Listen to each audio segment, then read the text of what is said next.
Le he dicho que hay mucha información acumulada, muchos asuntos interesantes y precisamente para comentar sobre ellos, para platicar, para tener su punto de vista, está con nosotros Nancy Flores, reportera de la revista Contralínea, a quien agradezco su presencia aquí. Nancy, bienvenida. Hola Julio, buenas tardes. Buenas tardes. ¿Anduviste ayer en las marchas?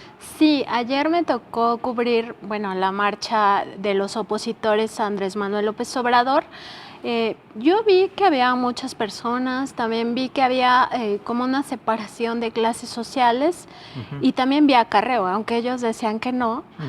Todo el contingente del PRD, sí, o sea, se notaba el acarreo en ese contingente. De hecho, llevaban unos pañuelos amarillos que los identificaban banderines del PRD e incluso había una mujer con una pancarta así llamando a los que eran de su grupo, ¿no? Entonces, es falso que no hubo acarreo. Obviamente no todos los que estaban ahí en la marcha eran acarreados. Y también vi, por ejemplo, muchas personas que parecen de una clase social acomodada, pidiendo guarderías, pidiendo salud pública, o sea, cosas que en la vida han utilizado y en la vida van a utilizar, que me parecía, pues, de alguna manera, pues algo chistoso, ¿no? Porque yo creo que ni enterados estaban de las guarderías, de todo este sistema de que se ha subrogado además, ¿no? A entidades privadas. Y sin embargo, estaban pidiéndolo ayer, ¿no? Es interesante que sí haya habido un contingente amplio. Yo vi bastantes personas, se calcula que 9,000, ¿no? Yo pienso que tal vez fue un poquito más personas.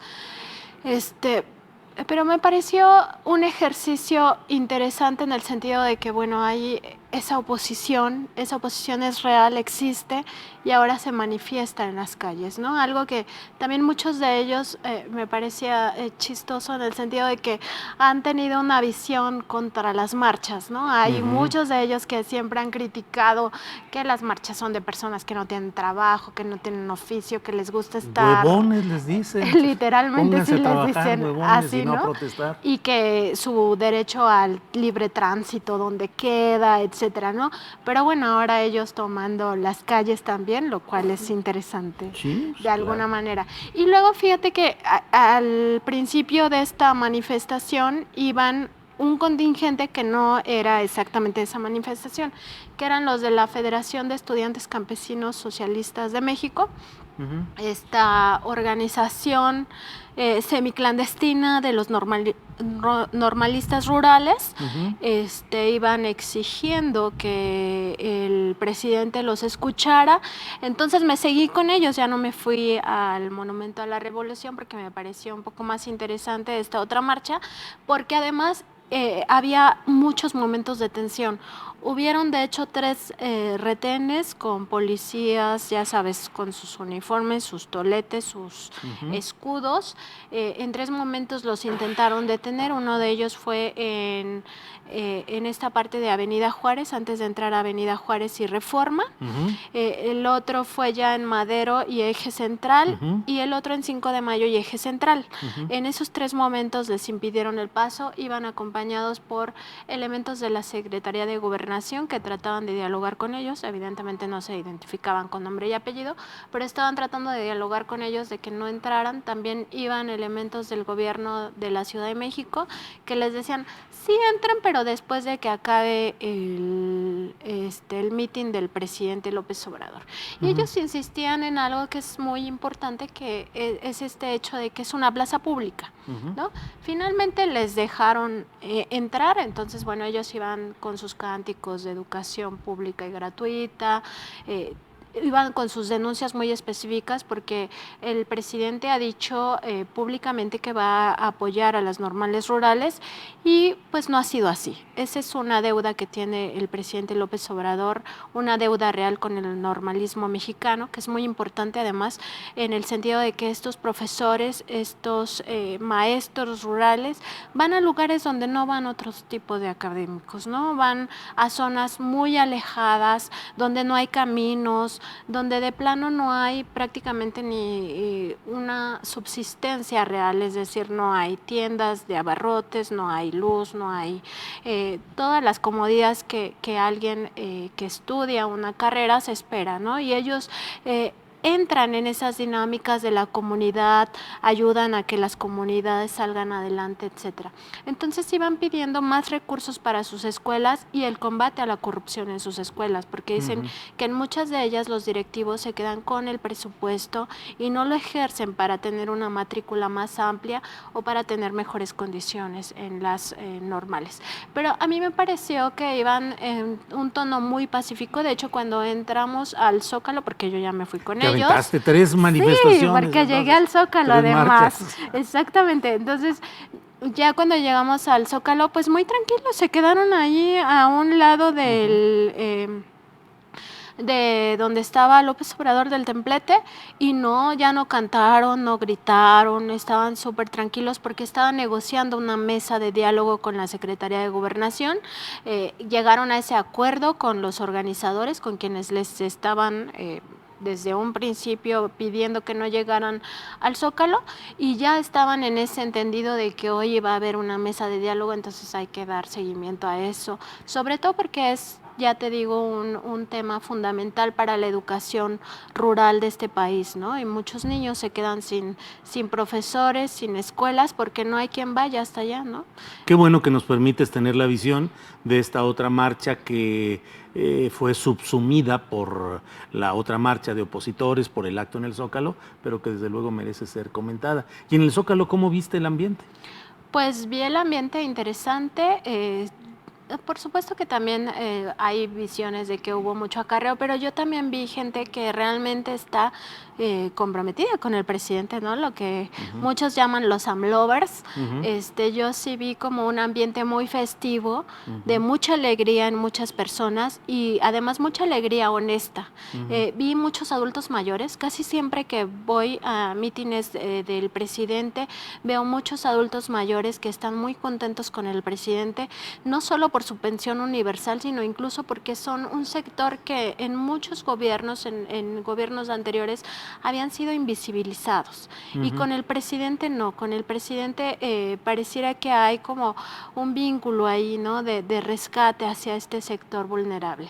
Vi un ambiente muy, muy festivo, muy contentas muchas personas y además coreando y repitiendo lo que decía el presidente, que eso también me parecía destacable, ¿no? O sea, si el presidente decía no más corrupción o el neoliberalismo y ellos decían sí, no más corrupción, no más neoliberalismo. Entonces vi un ambiente muy efervescente, de mucha alegría, contrario a lo que vi en la primera marcha, ¿no? Como de mucho coraje, como mucho enojo en estas personas que iban marchando. Entonces son los contrastes, ¿no? Claro, son claro. los contrastes entre la oposición y quienes están a favor del gobierno. Agradecemos mucho esta crónica, esta reseña que nos das de estos 3 actos políticos, 2 marchas y una concentración, en los que hubo también algunos incidentes que hoy se reflejaron inclusive en la conferencia mañanera. En un lado, una serie de forcejeos con Irving Pineda, reportero del área el Canal 40 del Grupo Azteca, y también en otra marcha echaron fuera a Hernán Gómez. Como periodista, Nancy Flores, ¿qué opinas de estos momentos? ¿Cómo lo analizas? Sí, fíjate que yo en la academia y luego ya en el ejercicio profesional he aprendido que nosotros no debemos ser la nota. O sea, los reporteros, los periodistas no debemos ser la nota. Y esto lo digo a cuento porque pareciera que ahora sí ya por cualquier incidente, el reportero es la nota. Y eso está mal, un poco en el contexto de la violencia que padece la prensa, porque ya parece que todo es muy banal, ¿no? y hay temas realmente muy graves de periodistas que sí son desplazados, que sí tienen una condición muy crítica de amenazas, de hostigamiento, y ya todo se banaliza, ¿no? O sea, ya cualquier cosa que no te dejen tomar una fotografía, que no te dejen asistir a una marcha, ya es un escándalo, ¿no? Porque el reportero se siente súper ofendido. Y eso nos lleva a un terreno que no tiene que ver con el periodismo propiamente. Hay que entender que el periodismo es el ejercicio de un derecho humano que no es propiedad de los periodistas, y es el derecho a saber, el derecho a la información.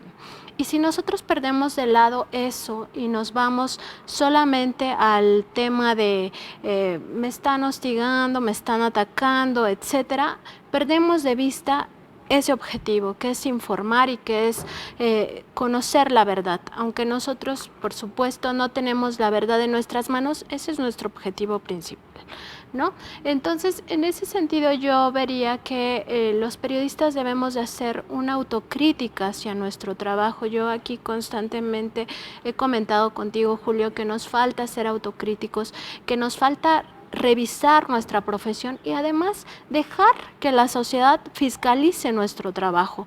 ¿Por qué no va a ser fiscalizable el trabajo del periodista cuando estamos hablando de un derecho humano, ¿no?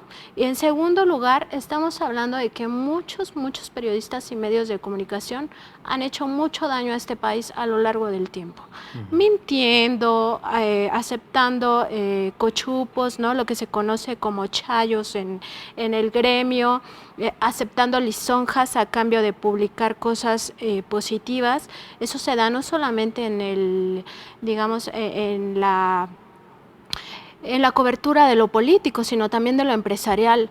Muchos periodistas del ámbito económico y empresarial hablan maravillas de las empresas, ¿no? Claro. ¿Por qué? Porque están recibiendo lisonjas o están recibiendo cochupos de este poder fáctico, ¿no? Hablan de la responsabilidad social y no nos hablan de los perjuicios medioambientales, de los perjuicios hacia las personas, de los despojos, no nos hablan de nada de eso. Y lo mismo pasa en la cobertura de lo político. Entonces debemos de ser un sector fiscalizable, debemos de estar abiertos a la crítica, de dejar de victimizarnos como gremio, porque hemos hecho mucho mal. O sea, la verdad es que históricamente todo esto que decíamos de las marchas, de quienes ahora están marchando y que dicen abiertamente son unos huevones, etcétera, pues muchos periodistas han caído en ese mismo lenguaje, ¿no? De decirle a la gente, ustedes son porros, son unos vividores del gobierno, a los maestros de la CENTE, bueno, que no les han dicho. Y ahora que se ven en un contexto no favorable, pues se alteran, ¿no? Se victimizan. Cuando digo, es lógico que eso va a pasar, y yo no estoy justificando la violencia de ninguna manera, simplemente estoy diciendo que hay un contexto de rechazo social hacia la prensa, porque la prensa tampoco ha sabido hacer su papel, ni ha sabido hacer su trabajo, ni ha de alguna manera hecho esta búsqueda de la verdad, ni ha procurado el derecho a la información y el derecho a saber de las demás personas. Se ha vendido, ha sido corrupta. Tú también en muchas ocasiones has criticado eso, que la prensa ha sido corrupta y que hay que fiscalizarlo, ¿no? Claro. Entonces, debe de haber autocrítica y debe de haber, sobre todo, un crecimiento profesional, ¿no? O sea, nosotros nos debemos a la sociedad, nuestra responsabilidad es con la sociedad. Entonces, hacia eso debemos de caminar como gremio. Esa es mi opinión. Esa es tu opinión, una opinión muy centrada, muy madura y muy fundamentada. Muchas gracias, Nancy Flores, por la oportunidad de compartir, de conocer tus puntos de vista. Gracias, Julio. Gracias, Nancy. Buenas tardes. Buenas tardes.